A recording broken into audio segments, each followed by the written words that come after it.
Assalamu alaikum dear student.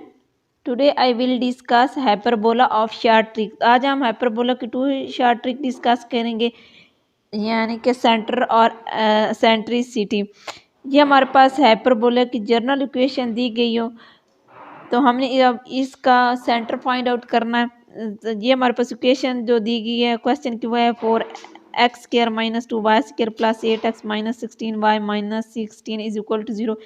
जो x square वाले और एक्स वाले वेरिएबल्स हैं उनको डिफ्रेंशिएट करना विद रिस्पेक्ट टू एक्स। ये हमारे पास बन जाएगा 8x, और एक्स का डेरिवेटिव विद रिस्पेक्ट टू हमारे पास बन जाएगा 8x। का फाइनल आंसर आ गया -1।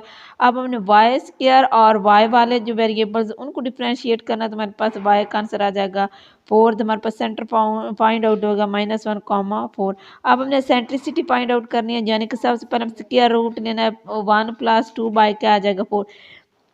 एलिप्स में इसमें एक्स स्क्वायर वाई स्क्वायर के लो कोफिशिएंट लेते हैं और इसके डिनोमिनेटर में एक्स स्क्वायर वाई स्क्वायर का हायर कोफिशिएंट लेते हैं, तो हमारे पास सेंटर बन जाएगा √6 बाई क्या बन जाएगा 2। Solve an other example. ये हमारे पास इक्वेशन दी गई है 8x² - 3y² + 8x + 48y + 1 is equal to 0।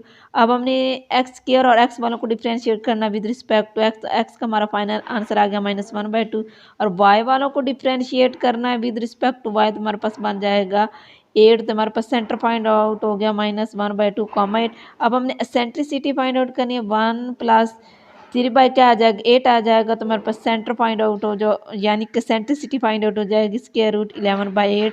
That is your final answer of centricity. तो इस ट्रिक को माइंड में रखते हुए आप हाइपरबोला के सेंटर और सेंट्रिसिटी इजी फाइंड आउट कर सकते हैं। Thanks for